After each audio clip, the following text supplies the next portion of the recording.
আসসালামু আলাইকুম।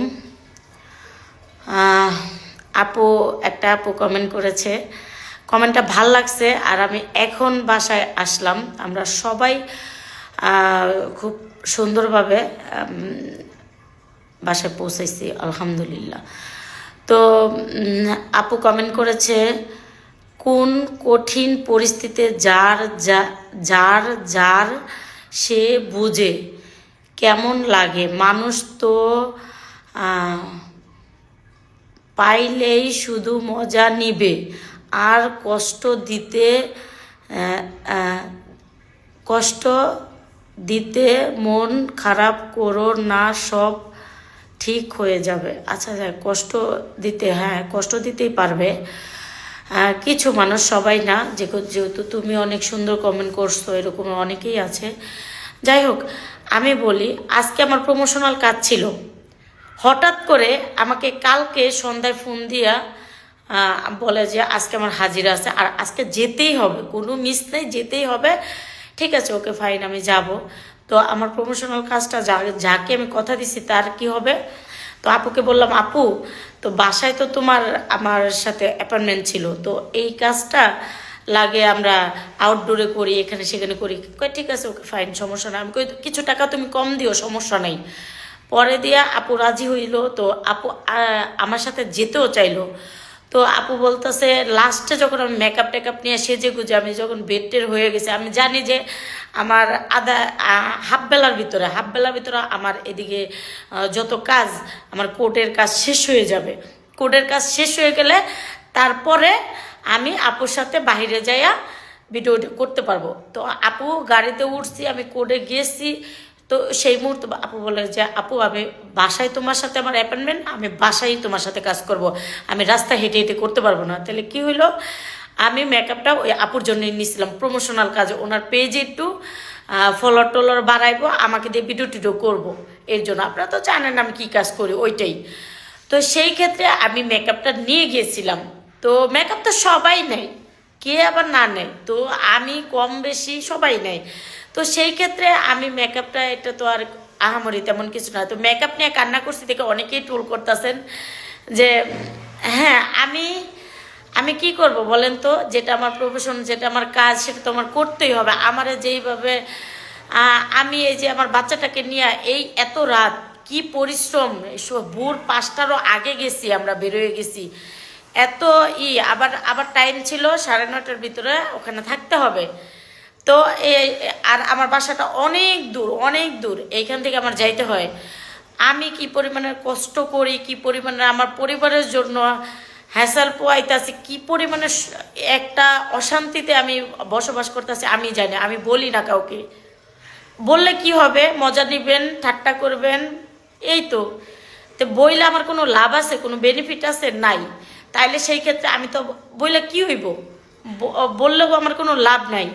তারপরে সেই ক্ষেত্রে আমি দেশবাসীর কাছে দোয়া চাইছি, যেহেতু আমার এই মামলাটায় আমার অনেক কষ্ট হইতাছে, সমস্যা হইতাছে, সেই ক্ষেত্রে আমি আপনাদের কাছে দোয়া চাইছি, আপনাদেরকে জানাইছি আমার কষ্টের ইটা, আপনাদেরকে বলছি। আমার দুনিয়ায় কেউ নাই বিদায় আপনারা এরকম মজা করেন কিছু মানুষ, তো সবাই না। সেই ক্ষেত্রে ঠিক আছে, আল্লাহ কিন্তু আমার আছেই, কারণ যার দুনিয়ায় কেউ নাই। কারণ আমার জামাইটা হইলো একটা অন্ধ মানুষের সাথে তাকে তুলনা করা যায়। ঠিক আছে, আপনারা বলুন কেন, তার তো সবই আছে? না, তার কিছুই নাই। যে তার সামনে আধা ঘন্টা 1 ঘন্টা চলাফেরা করছে, হেই বুঝতে পারবো হ্যাঁ যে কি মানুষ। ঠিক আছে, তো সেই ক্ষেত্রে তোমরা আমাকে অনেক ছোট করে কথা বলো, অনেক আজে বাজে কথা বলো, কমেন্টে বলতে পারবা। আমার যে টাকা নাই, যদি আমার টাকা পয়সা থাকতো তাহলে তো আমি 2-1টারে ধরে দিয়ে দিতাম। আমি একদম কি করা লাগতো আমি করে দিতাম। তো থানায় দেওয়া লাগতো, আমি দিয়ে দিতাম, 2-1টা নামে মামলা দিয়ে দিতাম। তো আমার টাকা পয়সা নাই দেখেই তো আমি অবুঝ হয়ে অবলার মতো বসে আছি। ও যেটা আবার টাকা পয়সা থাকলেও না, আমার মায়া লাগে মানুষের প্রতি, একটা কেমন যেন মায়া লাগে যে তার এই কাজটা করব, আমি কিভাবে করব। আমি একজন মুসলমান ব্যক্তি হয়ে আমি একজন, কি দরকার আছে তারটা সে বুঝবে। আমি এই টাইপের মানুষ। ঠিক আছে, আমার মায়াটা আবার বেশি আমার ভিতরে কাজ করে।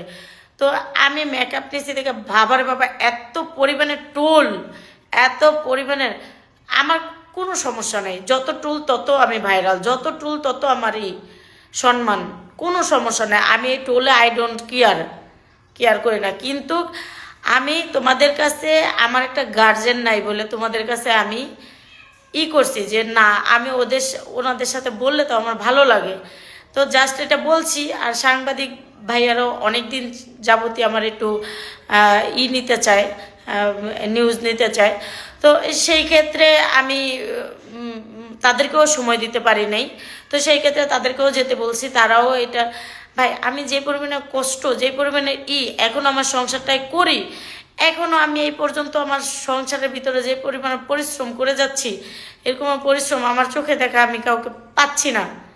ঠিক আছে, আমার জায়গায় অন্য কোনো মেয়ে থাকলে এই বাচ্চা কাচ্চা ফালাইতে হয়ে যাইতো গা, এই জামাই, এই কানা জামাই লয়ে জীবনও খাইতো না, যাইতো গা। তো আমার মা বাবা না, আত্মীয় স্বজন না, শ্বশুর শাশুড়ি একটু আমাকে সাপোর্ট করে না, কেউ সাপোর্ট করে না। আমার মা বাবা মারা গেছে 10 বছর আগে মারা গেছে, তাহলে কি বলবেন? আমার বাবা মারা গেছে 6 বছর আগে, আমার মা মারা গেছে 11 বছর আগে।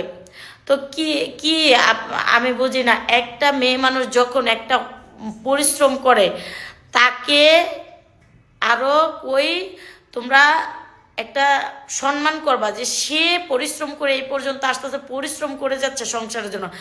আমি যদি পরকিয়া করতাম তোমরা খুশি হইতা? বলো, তোমরা যদি খুশি হইতা আমি ওইটাই করতাম, তোমাদের খুশির জন্য আমি ওইটাই করতাম।